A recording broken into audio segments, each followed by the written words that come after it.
that he is the one? Or better yet, how do you know that he isn't the one?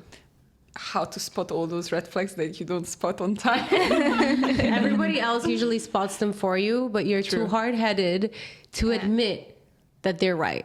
Yeah. And you want to prove them wrong, but they're right. I hate, but I always do this. I always give them another chance and then another one and another one. And then they get like 100 chances. But to be honest, you know what? I think it was trending as well. Like when you should ask yourself, would my husband do this to me? Exactly. You know, like when something is like questionable, you will be like, okay, would my future husband do this to me? Ever since I saw that video, I'm really applying it. I love that. Yeah. I mean, this is kind of what I said to you once. Like in one of the previous episodes, it was about something else, but I literally said that my husband isn't going to do that. So if you're doing that, then you're taking the spot of my husband. Exactly. Scooch. Scooch, yeah, move. Muoviti. We say. No, but yeah, I mean, what are like some things that have in your, like, you can speak about your experience or also like what you're looking for that you would be like, oh wow, like if he did this, he's the one, you know? Actually, how many chances is too many chances for you? Give a number before we start. How many chances? Chances? Yeah. 2. It's too many. 2 is, it depends for what actually. You wouldn't give a second chance? A third chance, you mean? Like No, I if he's wouldn't. cheating, there is no second chance. Yeah, depends on what is. Yeah. Depends on like if he didn't flash after him, like okay. I think I would give 3 because after 3, it's a choice, not a mistake. I would you give know? 2. 2. So the first one I would forgive. I would give 1. Sorry, it depends what. Like if it's cheating and it's like, okay, God forbid. I mean, I don't even want to think about it, but I don't know. Like let's say that someone I was with cheated on me.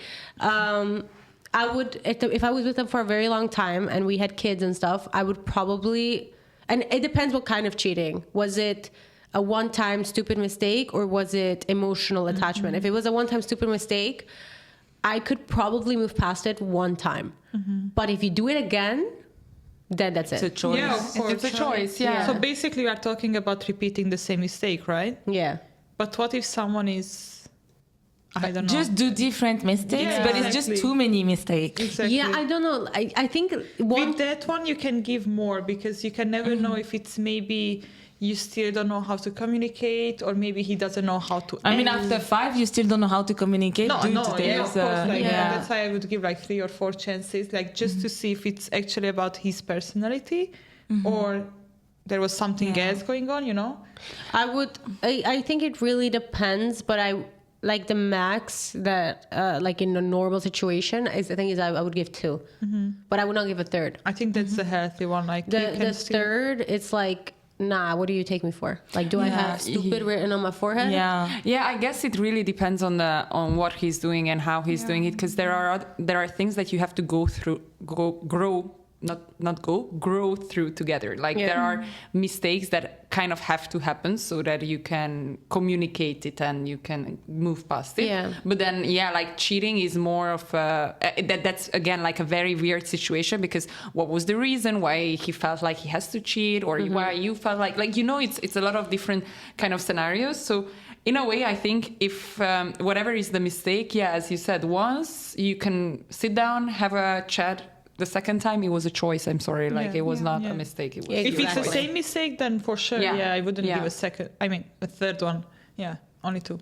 Yeah, so that for sure. But then how would you know if he's the one? I think for me, knowing or like having a lot of situations that you live through together reinforces that he's the one. Like if there are hardships in your life or his life and you can go through it with the person, I think it really helps to understand that it's okay. This is not just a guy that I like to have coffee with, but that it's kind of the one that you can rely on. And someone you can grow with. Yeah. I feel like if we put it down to, I don't know, personality traits or something, I mean, I don't even know if that's a personality trait, but stuff that I would be like, okay, he's the one. It's like, can he listen? And can he communicate? Like these 2 things are just so important, because the moment, like, I feel like arguments happen because couples are not willing to listen to one another and communicate properly. Yeah. Like it's just, no, I'm right, and you're wrong, you're wrong. But it's like they never just pair up together and say, okay, what's the problem? How do we attack the problem together? Like to want to solve a problem, not to argue about like proving your point, but to actually solve that issue. Because yes, there is a problem because you are both voicing it. So then let's find a solution. Because if you don't want to find a solution, then it's what's the point? And I feel like that's like the biggest thing for me. Like if someone can figure out that, okay, it's not me and you against each other, it's us against the problem, that is like the biggest green flag ever. Because teamwork. I feel like if you can do that, you can really grow into many different things, you know? That's true. I have two reasons, like, to know if he's the one. First is, of course, if I can be real next to him. Yeah. Like, would I be confident, like, fart in front I was of gonna him? say, I would be comfortable to, I don't know, poop in his apartment and he will not bring it out. Like, this is like, I want to be real in my relationship. I don't want to be this pretty girl who farts with a strawberries. strawberries. I agree. Doesn't poop. Like, no, 100%. I want to be real. Like, you have to be real and I want to be real too. Which is so funny because there are guys out there that think women don't fart. So, The ones are. don't get me started. It's such a, like, I have a friend of mine, I'm sorry to say he's dumb when it comes to woman body, and he brought up so many topics which is really questionable for his age. Are you Very joking? Like, where do they live? Under a rock or? Like, when I think they are not experienced. Like, that's why when you're talking. But also sometimes biology class. I mean, a lot of women do have that part to them, though. Like, I agree. know of, like, let's say if a woman, I mean, I know of women that like will wait for the partner to leave the house to poop or whatever, or let's say they'll go into another part of the building to go for poop. Like, and even like my grandma, which I have known my whole life. Okay, she has not known, you know. I mean, I'm 23. I'm 23. Sorry, I forget my own age sometimes. But yeah, I've known her for 23 years. And I've only ever heard her fart once. And it was a shock to me. I mean, it's not like I'm shocked that women fart. I was just like, wait a second. I've never heard her fart, which then made me think, have you ever farted in front of my grandpa? Like, no, but this is, I mean, that's a different topic that I would not necessarily, like, it depends on your own personality, but there are personalities where it's something is more to yourself, or, you know, you are more shy. More shy, it's fine. It brought out to me a memory of my really old neighbor. We used to live in this, like, it's actually a really nice area where I used to live with my family. So basically, a woman was throwing like from her window, she was throwing her used pads. oh my gosh. Like, No and way. I swear to God, and we all knew who was that. Like, we all knew. And when one of the day we asked, why are you doing it? She was like, I don't want my husband to see my used pads. Oh, so she kept doing it every time, every single day. But you can just put it in like a hidden bin or something. But like, I don't know. But like, I what, think what about just putting it in the bin and then throwing it in the bin? Like, bin in the bin, like, you know? I Like don't know. everybody else can see. And you know this poor garbage man who, like, not garbage man who is cleaning the Yeah. area. He was every time picking it up, and nobody can complain because it's not something like What can you say? a big Yeah. one. Like, what can you say? But it was so disgusting because she was scared to show her husband that she actually has a periods. like the husband is stupid, first of all, to think that it doesn't happen. And Yeah. like, I don't understand disgusting. why hiding this. Like, Oh, wow. This is why I'm saying I don't being get it. real in front of your man. Like, if I Yeah. have my periods, bring me pets. If I it is. wanna poop, hold my hand. Yeah, no, I mean, honestly, I'm not sure about I'm not sure, but no, together. yeah, like, It's a training, you know. Oh my god. no, but it's like, it comes down to like you can be your most authentic self. Yeah. To me, it's also one of the green flags is that when he makes you a priority, like when he checks on you, when he tries to amend the things around, like to be with you, to support you. It's like, you know, again, the teamwork effect where you feel like he wants to take care of you, so you want to take care of him as well, and you can be strong together. So But also there is another things I look into in a guy. So how much effort he puts in. Like for example, like this is something like I really love reading psychology books and etc. So one of my books was saying that you cannot always give 50-50 love. Sometimes you will give less, sometimes you will give more. And it doesn't mean that you might love less or you might love more, because like, let's say your partner is going through a tough time at work or with his family, and he will give you less love, but you have to compensate. But the next time when you need to, like, I don't know, give less love, he needs to compensate also that missing love. So sometimes you will give 60%, sometimes he will give 60%. Like, it's not always 50 and 50. So it's, how to say it? It's an effort. It's a love is an effort. I think I saw Michelle Obama say that once. Like, really? Yeah, she was kind of just saying that. Actually, like, I love recently is not... was reading her. Maybe. Oh yeah, I recently finished her book Becoming. Oh, so maybe it's from there. Maybe it's from there. I mean, I don't know. I'm sure many couples, many women as well, like they say this and they agree with it. Because I mean, I would say even when you're pregnant, a woman puts a lot more effort into everything that's happening, you know? Yeah. And that's your way of, let's say, Exactly. loving more. I don't know if you would say loving more, but just more effort in that moment. Yeah, so knowing who is the one, I think it's really like when you feel that you are a team and you are not like lacking or you are not depending on someone, but more of like building together something, that's really shows. And I actually get that question a lot on my social media, like how do you know when they're the one? And obviously that speaks... It's so complex. Yeah, right? it's different for everyone because what may be the one for me is not the one for you. Exactly. But I think you just need to be very honest with yourself about like, what are my non-negotiables in a relationship? And then if the person cannot meet that, and I repeat, like I think I said this in another episode, it's like, if... Like sometimes you will meet someone and you still have to grow together. Like it's not, oh, they're perfect from the get-go. It might be that way for some people, but for other people, that's just simply not the reality. You have to communicate like, actually, this is how I would like for things to be in my relationship. And if it works for the other person, they will meet you there, meet you halfway or, you know. It's like if they are willing to become that person we actually need. I mean, not about changing the person, but for me, I realize sometimes you just have to communicate your needs. Yeah. Because if they don't know your needs, like how should they meet it? Like how should they act like that? Like there are some things that wouldn't come naturally for someone. It doesn't have to be a guy. It can be any kind of relationship. You have a friend. Like maybe they never thought about talking to you in that way or acting like that way because they didn't know that kind of need exists. So you have to be very honest with like your non-negotiables and communicate them and see like the right person is going to be like, yeah, actually same, like that's doable, or I would love to become that partner for you. You know what I'm trying to say? Like, don't settle. I mean, this is literally the don't settle for less ladies quote because it's not just about don't settle unless he buys you a G-Wagon. No, it's not. We're not talking about the materialistic things. We're just talking about what your bare minimum needs are. Yeah. And the right person can meet them. And that's how you will know that, oh, wow, they're the right person because they listen to my needs.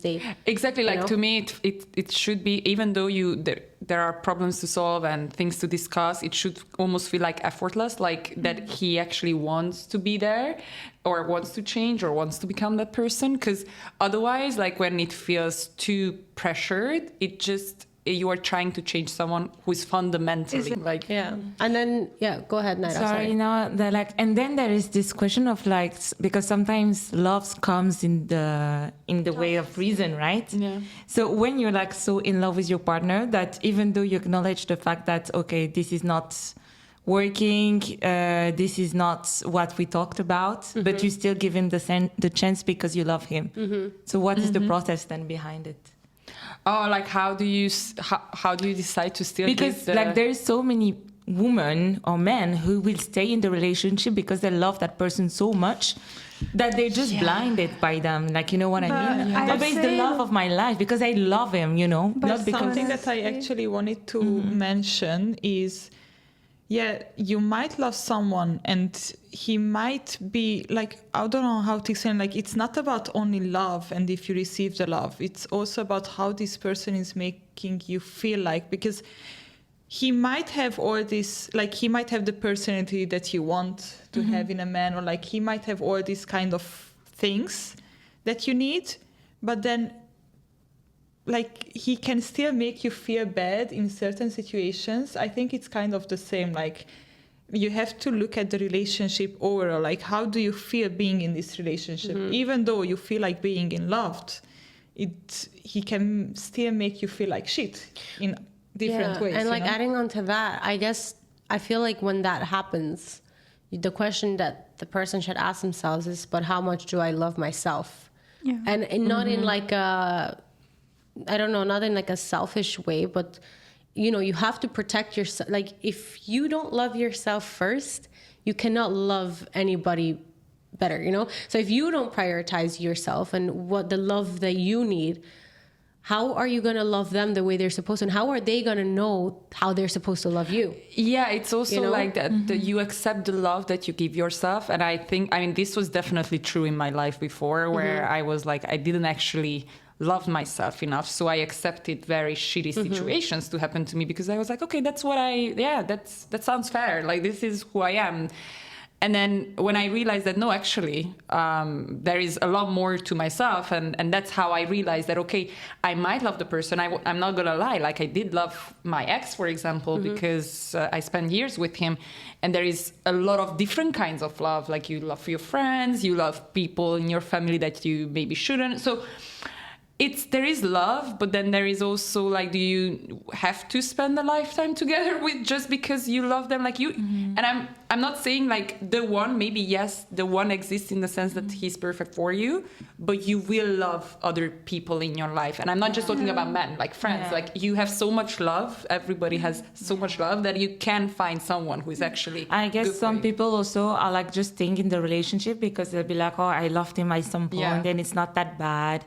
And if I'm quitting that guy, then will I find someone else who love me the way he did? Or you know what I mean? I think Love it goes, is not enough. I would say that. and also like I'm a big believer of like love is not just a feeling. Love are daily actions that you do for someone. So like even grabbing a cup of coffee for my husband because I know that maybe he needs the extra help to wake up today. I don't know, whatever. It makes him feel good. That is me loving, you know? It's not enough to say, oh, I love you. Exactly. Okay, I can say that to my dog. I can say that to anyone I want. But like, what about the actions, the day-to-day actions that actually show that you love me?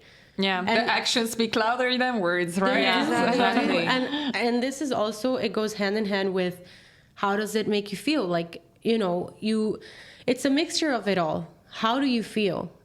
How much do you value yourself? Because you need to value yourself first and foremost. Like, really, again, I repeat, it's not even about materialistic things. It's not about, oh, you need to pay the world for me. It's genuinely about, like, I don't know.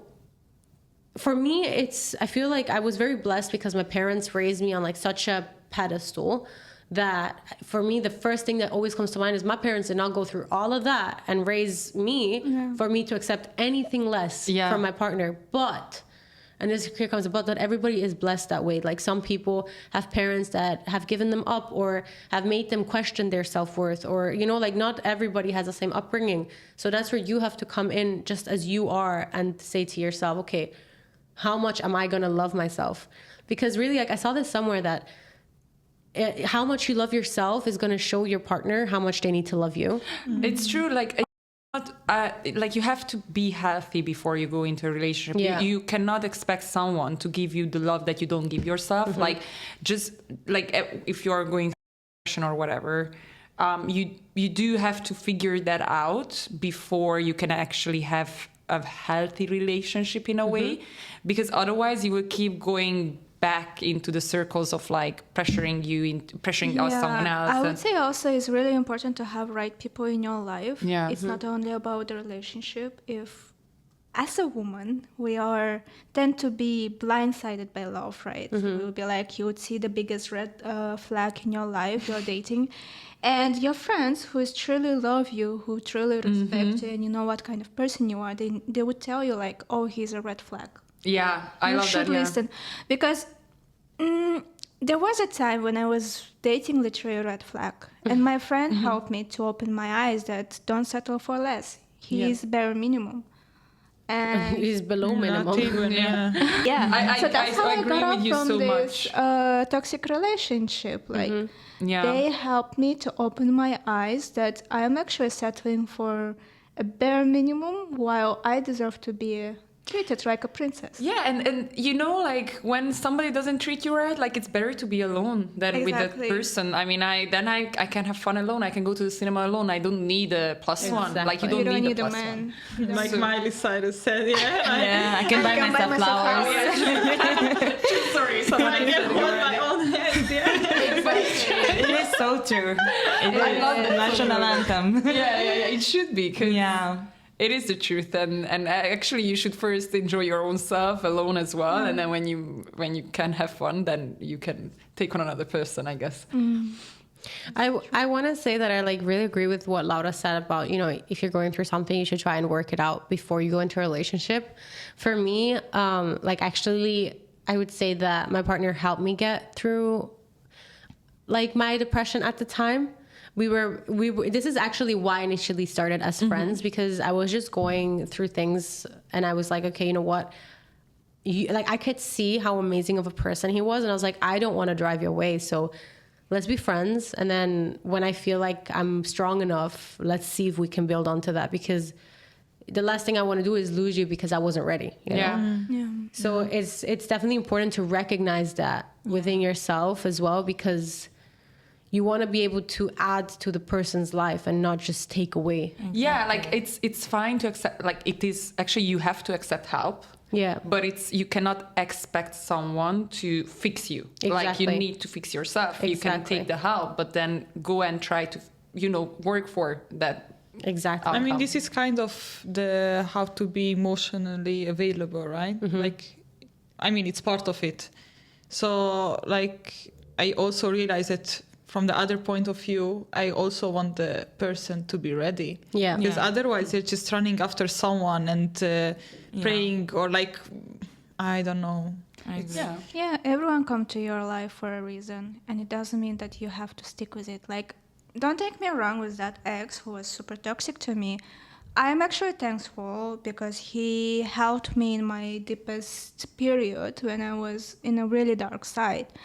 But that was it. That was his mission in my life.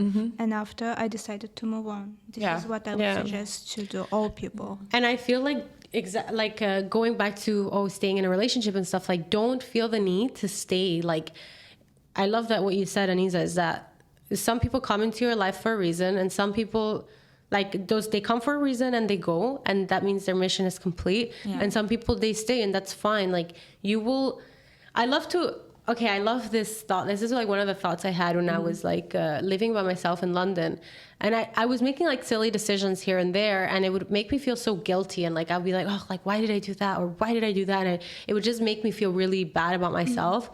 But then like I had this like awakening moment where I was like, hold up, like this is my life, first of all. Like life is meant to be living. Living? Is that a word? Lived. I knew I did something wrong there. Life is meant to be lived. So what do I mean by that? You can make, as you call it, mistakes, or you can make no mistakes, whatever. It doesn't matter. Like, don't judge yourself for it. No one else should either. Like, no one cares. Everyone has their own life going on. So whatever happens in your life, take it as it comes. Like, if it's bad, okay, I recognize it's bad. Let me move on. If it's good, great. That's an amazing, whatever it is, it's an experience. It's not, oh, I made mistakes and I suck. No, you don't. It's an experience. This is what life is meant for, to be experienced. So experience it and move on. Like, if it feels good, like, I'm not saying, get married and move on because, I experienced it. Now what's next? No, I'm not talking about that. I'm just saying that if it doesn't serve you and it's not good for you, don't be afraid to let it go. Like, okay, I experienced what I had to, now I'm moving on. Fulfilled its purpose. So and that's fine. Like, the world will not end tomorrow because of that. Yeah, that's true. Like, all the toxic relationships I had, friendships or romantic ones, like, I understood what was the teaching there. So basically, after bad experience, you also understand yourself better. Like, okay, this is something that I will never accept again. This is something that's actually hurting me, or this is something important for me. So even bad situations, actually, they are very, very helpful. Exactly.